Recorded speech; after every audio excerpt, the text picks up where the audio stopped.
Subscribe कीजिए हमारे E plus zone channel को और बेल आइकन को दबाइए लेटेस्ट वीडियो देखने के लिए सबसे पहले। वेलकम फ्रेंड्स, आपके अपने YouTube channel E plus zone में। दोस्तों, इस वीडियो लेक्चर क्लास में ओम्स लॉ को समझाया गया है। ओम्स लॉ को समझने के लिए इस वीडियो को लास्ट तक ज़रूर देखें और अगर इस लॉ से कोई भी प्रॉब्लम हो तो कमेंट बॉक्स में आकर के पूछें। Electric current is defined as the rate of flow of charge or charge flowing per unit time interval। Electric current किसी भी कंडक्टर में पर यूनिट टाइम में जितना चार्ज फ्लो कर रहा है उसे इलेक्ट्रिक करंट कहते हैं। इसका डायरेक्शन पॉजिटिव चार्ज के डायरेक्शन तरफ होता है।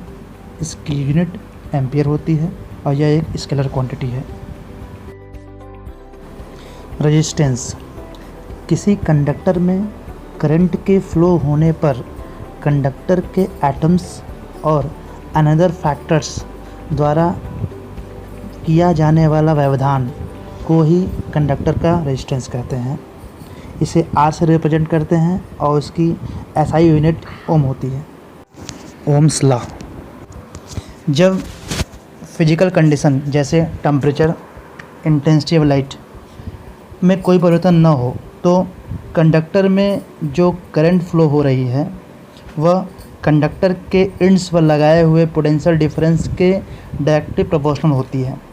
यहाँ पर V कंडक्टर के एंड्स पर लगाया हुआ पोटेंशियल डिफरेंस है और I फ्लोइंग करंट है। तो ओम्स लॉ के अकॉर्डिंग V I के डायरेक्टली प्रोपोर्शनल होता है। जब प्रोपोर्शनलिटी साइन हटता है तो V = RI होता है, जहाँ पर R जो है वो कांस्टेंट है और उसे रेजिस्टेंस ऑफ कंडक्टर कहते हैं। ऐसा unit of resistance is ohm. 1 ohm = 1 volt/1 ampere. Ohmic resistance, जो कंडक्टर ओम के लॉ का पालन करता है उनके रेजिस्टेंस को ओमिक रेजिस्टेंस कहते हैं, जैसे मैग्नीज का वायर। ओमिक रेजिस्टेंस के लिए VI ग्राफ स्ट्रेट लाइन होता है। नॉन ओमिक रेजिस्टेंस, जो कंडक्टर ओम्स के लॉ को फॉलो नहीं करता है उनके रेजिस्टेंस को नॉन ओमिक रेजिस्टेंस कहते हैं, जैसे diode and triode.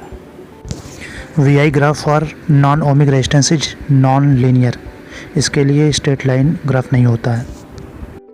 How do we find the unknown value of resistance? Resistance के अननोन वैल्यू को कैसे फाइंड आउट किया जाए? It is the constant ratio that gives the unknown value of resistance. यह constant ratio है जो कि resistance के अननोन वैल्यू को देता है।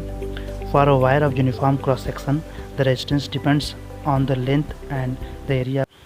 रेजिस्टेंस वायर के लेंथ पर और उसके क्रॉस सेक्शन एरिया पर डिपेंड करता है और वह कंडक्टर के टेम्परेचर पर भी डिपेंड करता है।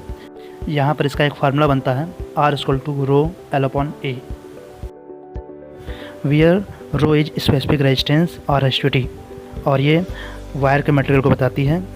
और यहाँ से एक और नया फार्मूला निकल के आता है V = IR = I/A।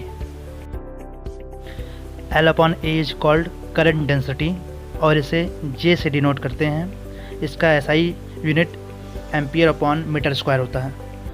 एक क्वेश्चन है, the unit for electric conductivity is. Electric conductivity की यूनिट क्या है? फर्स्ट ऑप्शन है पर ओम पर सेंटीमीटर, सेकंड है ओम सेंटीमीटर, थर्ड है ओम पर सेकंड और फोर्थ है हो। सॉल्यूशन इसका है, हम जानते हैं कि फार्मूला हमारा होता है R = ρ/A। यहाँ पर R की यूनिट है ओम, L की यूनिट है लेंथ और A की यूनिट है लेंथ स्क्वायर। इसको सॉल्व करने पर रो की यूनिट आती है ohm centimetre. Second question is, what will happen to the current passing through a resistance if the potential difference across it is double and resistance is half? जब potential difference double हो जाए और resistance half हो जाए तो current में क्या change होगा? पहला है कोई बदलाव नहीं होगा, दूसरा है डबल हो जाएगा, तीसरा हाफ हो जाएगा, चौथा है 4 टाइम्स हो जाएगा।